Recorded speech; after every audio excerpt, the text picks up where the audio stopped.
resulta y resalta que van a empezar a pedir nuestros datos biométricos si queremos obtener una tarjeta SIM, famoso chip del celular.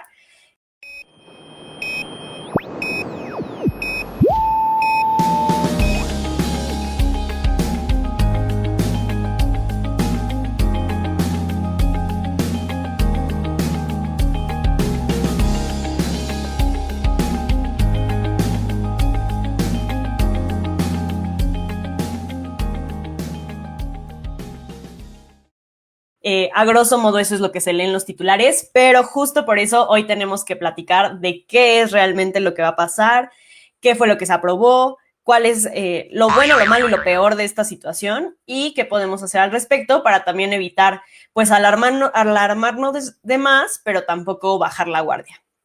Entonces, pues sí, hay que empezar a hablar de qué fue lo que pasó primero que nada. Sí, justo, a ver, pues nos volvieron a ver la cara en la Cámara de Legisladores, ya saben. Sí espanta un poquito, pero ya iremos platicándoles por qué. Para corto, como nos encanta, en corto, el 13 de abril el Senado aprobó en lo general y particular crear el padrón de usuarios de telefonía móvil con datos biométricos. Ni en tan letras chiquitas, lo dijeron tal cual, con tus datos biométricos. En el boletín número 1113, me parece, 118, perdón por mis perros, nos cuentan más o menos cuáles fueron las posturas del debate y ahí van a poder leer algunas de las posturas de los senadores, muchos que en favor, que era una buena decisión y también varios en contra. El objetivo como tal, según el boletín, es para frenar delitos como extorsión y secuestro, que muchos, en su mayoría según, se cometen a través del celular y desde centros penitenciarios, ¿no? Entonces es una estrategia para prevenir pues delitos y lo que se reformó fue la Ley Federal de Telecomunicaciones y Radiodifusión.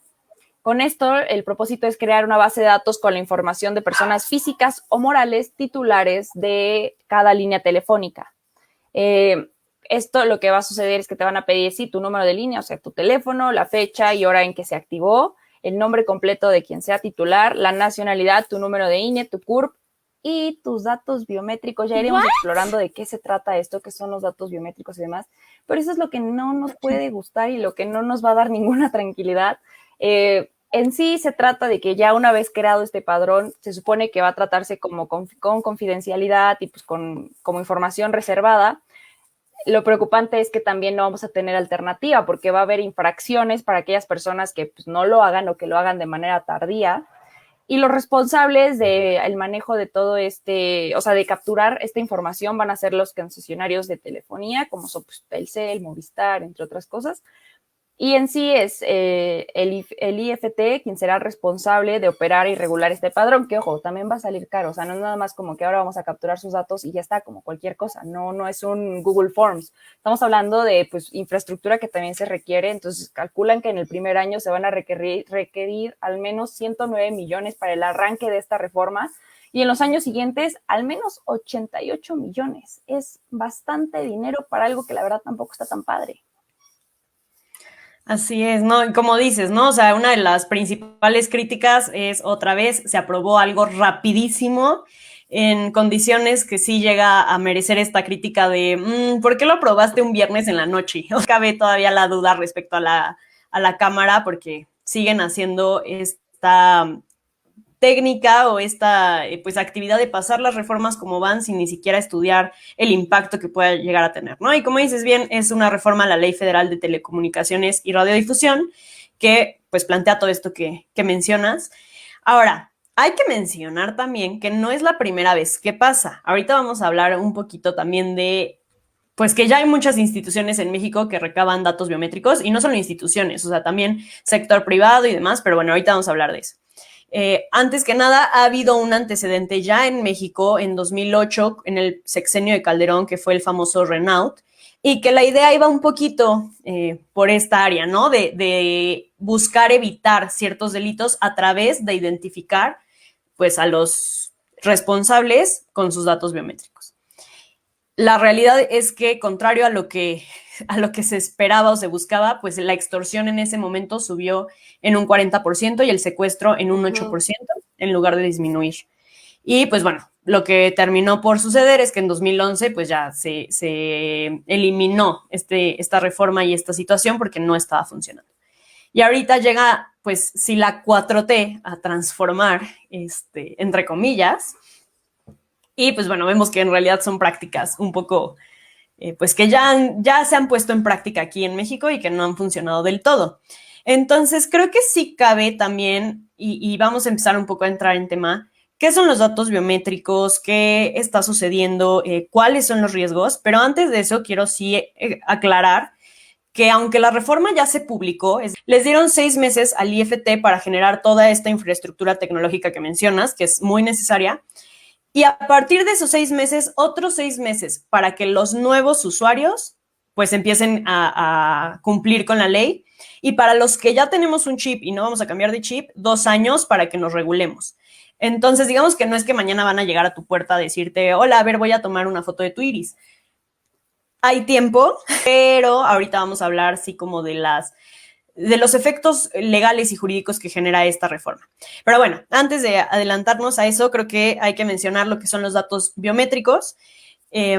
Podemos dividirlo en biológicos, morfológicos y de comportamiento. Los biológicos son hacia tipo el ADN, la saliva, la sangre, mucho más, pues sí, del nivel genético y molecular. Los morfológicos son referentes a la estructura del cuerpo, por ejemplo, huella digital, tu iris, e incluso, por ejemplo, la forma de tu cara, prácticamente lo que van a estar recabando y prácticamente lo que tu celular, si es que tienes un celular de huella o de que se desbloquea con tu cara, pues ya detecta. Y otro de estos datos también es el de comportamiento, que es uno que todavía no se llega a desarrollar del todo, pero es, por ejemplo, patrones únicos que tenemos las personas como la forma de hablar, el tono de voz, bueno, el nivel de voz, la forma de teclear incluso ya están empezando a detectar. Entonces, pues sí, realmente es importantísimo e interesantísimo la cantidad de datos, que no hablemos solo del IFT, sino en general cualquier institución u organización pueden llegar a tener de nosotros. Entonces creo que sí hay que a mí me espanta un poco. Tú, Diana, ¿cómo lo ves? ¿Con optimismo No, pues o no? no, claro que me preocupa, la preocupación está ahí, sobre todo porque, a ver, una contraseña como sea, y punto, se te bloquea el correo, o ya no pudiste entrar, se te olvidó la contraseña y ya entraste en pánico, ¿no? Pero de todas maneras, pues te abres otra cuenta y ya está ahí, anotas tu contraseña, es algo que puedes anotar, es algo que puedes cambiar, incluso si se te olvida, es algo que pues al final de cuentas pues son numeritos, suma de letras y demás, pero no es algo que no se pueda modificar tan sencillamente, digamos. Entras a configuraciones y ya está, tu contraseña es nueva y listo. Existen ciertos parámetros, que mayúsculas, que algún signo, que alfanumérica, pero no es tan complejo como los datos biométricos, porque eso es algo que no puedes cambiar. No es algo como que, chin, ya tienen la información de tus huellas con la misma que manejas tus cuentas bancarias. A ver, ahora cámbiate las huellas dactilares. ¿Cómo? A ver, cámbiate el iris. ¿Cómo?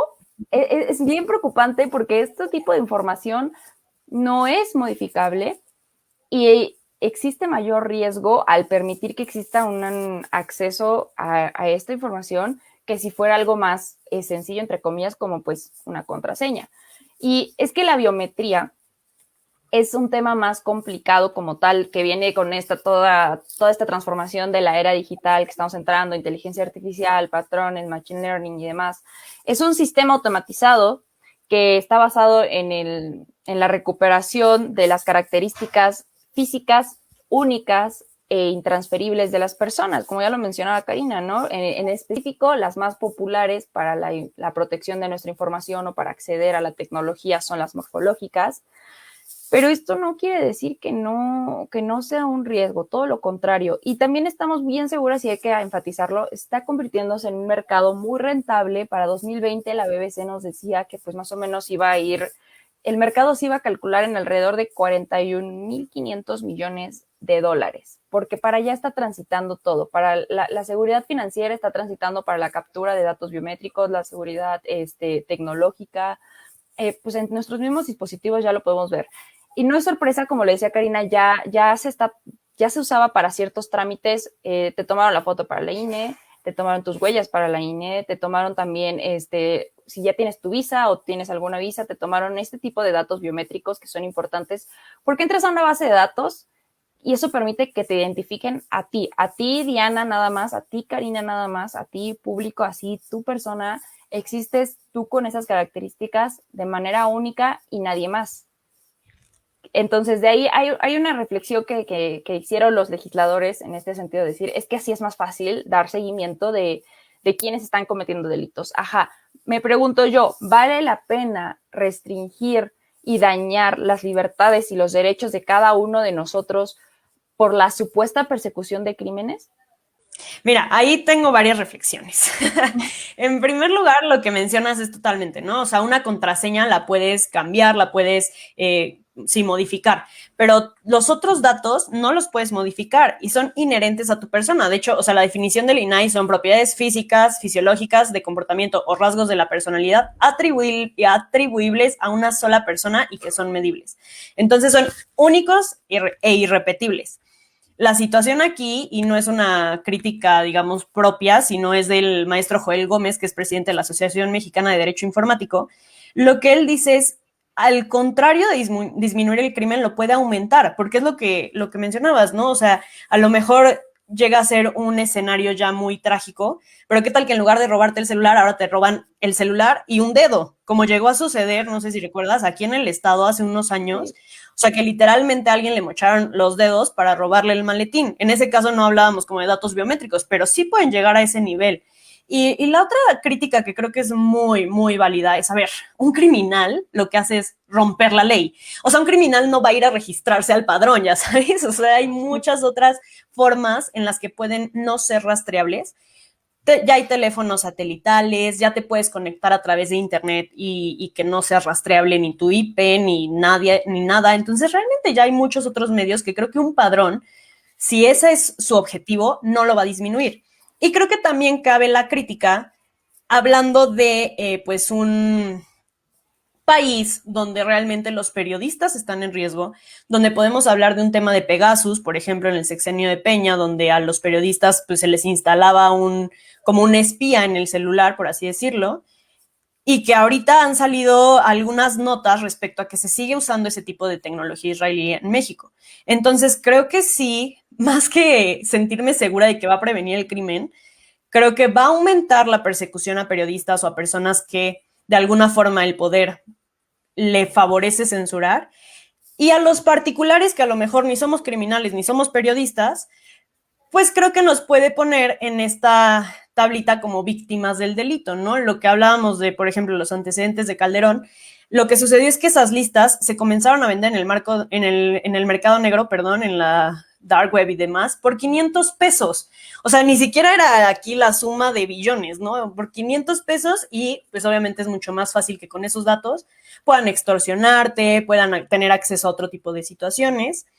Y ya como crítica, para dejarte hablar, la última, es que, a ver, sí, por ejemplo, para la firma electrónica ya te lo piden en el SAT y para muchos trámites en el SAT ya te piden tu huella, tu iris, para la visa, para el banco, para el celular, pero creo que de alguna forma el hecho de que en el banco te pidan tu tono de voz te da de alguna forma un poco más de confianza, ¿no? De, ok, mi información bancaria está segura, a diferencia de que por utilizar un chip de celular, o sea, algo tan básico como es la comunicación, tengo que dar todo este tipo de información que es súper, súper sensible.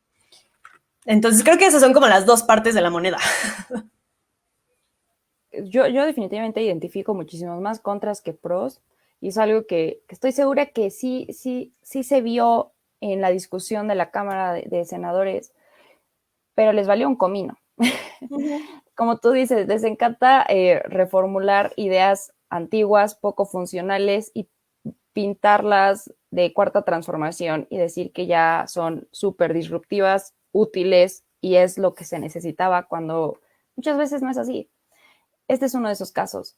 En el panorama internacional, la decisión que tomó México nos suma a muchos países con autoritarismo que tomaron la misma decisión.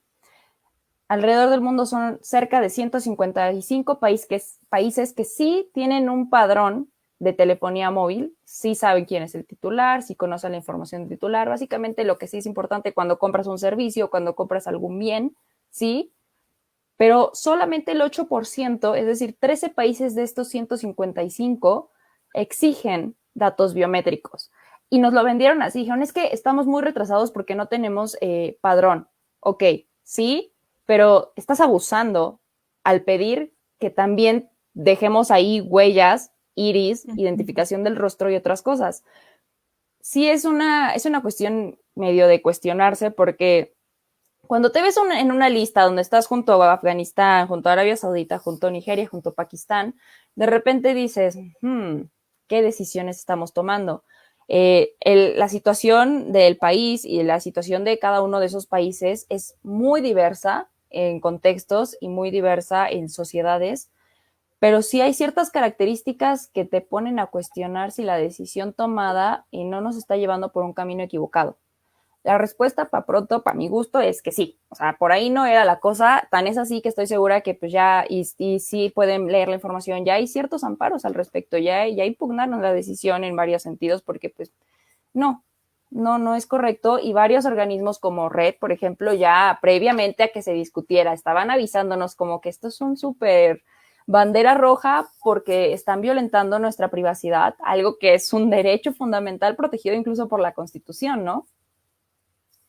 Sí, sí, sí, la Constitución justo en el artículo 16 pues establece todo esto, ¿no? Que prácticamente tu información no puede ser solicitada, este tipo de información sensible, sin una orden tal cual. Entonces, sí, de alguna forma es inconstitucional, pero tristemente estamos en un México donde lo inconstitucional puede pasar a constitucional en cuestión de 3 segundos y en cuestión de lo que AMLO decida sobre el ministro Saldívar y Saldívar decida sobre las decisiones de AMLO y de los legisladores. Entonces, vuelvo a lo que hemos hablado en el episodio pasado y en muchos otros sobre esta inestabilidad de controles. Y como decías, ¿no? O sea, en el contexto internacional, pues sí hay países que los tienen, pero también lo ponen en los comentarios, pues son países que tienen regímenes autoritarios, o sea, que no nos da mucha confianza que nos pongan en la misma lista. Y obviamente también por ahí había una nota de que México es el 8º lugar en robo de identidad. Entonces, estos también, o sea, son cuestiones que se tienen que tomar en cuenta, que creo que ahí falta demasiada responsabilidad por parte de diputados y senadores diciendo como, a ver, o sea, vamos a establecer y a ver qué tan, pues, conveniente es esto, como lo mencionabas. También, por otro lado, la Asociación Mundial de Operadores de Telefonía, GSMA, tienen un informe donde dicen que el registro obligatorio de SIM en realidad no reduce el crimen, o sea, no va a servir de nada, o va a servir de muy poco, a lo mejor para cambiar los porcentajes de fraude a robo, ¿no? Por decir algo, o sea, creo que no va realmente a disminuir estas situaciones. Y hablando ya de lo que decías de los amparos, sí, a ver, ahí creo que también tengo muchas críticas. Ya saben que yo y el amparo tenemos una relación complicada. De amor-odio. Sí, sí, sí. Lo que sucede es, les decía, ya entró en vigor pues esta ley, entonces ya está vigente. Todavía los efectos tienen un poco de tiempo para que se empiecen a ver, pero obviamente ya se ampararon las personas, ¿no? Primera nota aclaratoria, por favor no vayan a tomar los machotes que hay en internet de amparos, no están bien hechos, hay muchas cosas que mejorar, acérquense a un abogado. Estoy muy a favor de que el derecho se democratice, pero para que se democratice hay que leer la ley de amparo y los códigos y demás. Si van a hacer eso, adelante, si no, acérquense a un abogado. Entonces, aquí hay elementos importantes. Es que lo que pasa es que pues muchos abogados suben el machote, pero en cada estado y entidad pues entra de manera distinta, ¿no? Pero bueno, hay que tomar en cuenta que quien otorgó la primera suspensión es el mismo juez que suspendió la ley de la industria eléctrica que platicamos en episodios pasados. Entonces empezamos a escuchar los nombres repetidos, empezamos a ver que se convierte ya aquí en un tema de alguna forma un poco más... Sí, sí, sí, pero es el mismo nombre. O sea, no podemos no sé, restarle importancia a que es el mismo juez. Creo que ahí hay algo interesante a futuro. Veremos qué sucede, ¿no? Como no que ahorita como va a ser te reprueba, ya sabes. Ajá. Es que no me quiere, es que de verdad no me quiere, es el profe. Un poco va así la cosa. Y bueno, pues ahorita lo que se otorgó es una suspensión, no quiere decir que ya se otorgó el amparo, hace falta las audiencias incidentales. Lo que proponen los abogados ya expertos en este tema es que si ustedes tienen la idea de promover el amparo, tenemos hasta el 28 de mayo, pero esperar a cómo se resuelve ya la audiencia incidental, porque puede ser que al final pues no se otorgue. Lo veo difícil, pero podría suceder. Lo que sí demandan fuertemente, tanto, ¿vas a decir algo? Sí, ¿qué es eso de audiencia incidental? Para los no conocedores del derecho. Vean palabras en corto. No, okay, ¿con qué se come? Lección de amparo. Es que está un poco complicado explicar en breves minutos, pero... No, para corto. Ya hemos hablado un poco de qué es la figura de amparo, entonces no me voy a regresar a eso. Ajá. Solo diré que es como una protección de tus derechos humanos. Y cuando tú pides un amparo, lo que se debe hacer en la mayoría de casos, no siempre, cada caso es cada caso, pero como regla general, pues el juez otorga esta suspensión como para que frenen, o sea, el nombre lo dice, la suspende, pero no la elimina. Entonces es como una pausa de, a ver, stand-by hasta que vemos qué onda, porque es importante este tema. Sí. Pero bueno, ya para acabar con este comentario, lo que tanto Red, Defensa de Derechos Digitales y muchas otras asociaciones y organizaciones están reclamando con mucha más fuerza es que tiene que promoverse una acción de inconstitucionalidad por parte de la CNDH y del INAI. Es decir, el amparo, recordemos que únicamente protege pues a la persona que se ampara. Esto está atentando con los derechos humanos de absolutamente todas y todos. Entonces, por eso ellos dicen como, a ver, ustedes instituciones, el INAI y CNDH, que tienen como mucha fuerza en este tema, ustedes son quienes deben promover esta acción de inconstitucionalidad. Y por esa parte creo que también ha habido muy poca pues presencia por parte de estas instituciones, lo cual a mí también se me hace un poco lamentable, porque son quienes están ahí para justo defendernos de esto, de esta pues abuso de poder, ¿no? Entonces sí, esa es mi relación odio con el tema del amparo. Sí, o sea, que está bien justificado, pero no está bien impulsado y que hay como, al final de cuentas, es una decisión que sí vale la pena seguir, o sea, andar haciendo énfasis en que pues no puede estar funcionando esta nueva reforma, pero yo creo que reina la desinformación. O sea, habemos muchas personas que nos parece como muy normalón poner nuestra huellita en el celular y ya está, pero no medimos el impacto que eso tiene en nuestra seguridad y nuestra privacidad, ¿no? Y cuando se trata de proteger las cosas está bien, pero cuando se trata de hacerlo de conocimiento de empresas tan grandes o del mismo gobierno para fines que al final de cuentas no son de nuestro interés como tal individual o que más bien nos pueden afectar de manera individual, es cuando de repente la información no fluye tan bien o incluso hay desinformación, ¿no? Porque si estuviéramos tan bien informados, para empezar, creo que no nos hubiera agarrado de sorpresa la reforma, hubiéramos desde antes hecho caso a Red, por ejemplo, hecho caso a estas pues invitaciones a decir, no, es que por favor usen el hashtag no sé qué para que esto no suceda, ¿no? Pero pues no fue así. Y la verdad es que como está el país, aunque hubiera sido así, hacen lo que quieren los legisladores. Ese comentario es muy cierto. Quizá si se trata de frenar crimen, hay montones más de estrategias que podrían considerarse que atacar a la libertad y a los derechos de cada uno de nosotros como individuos.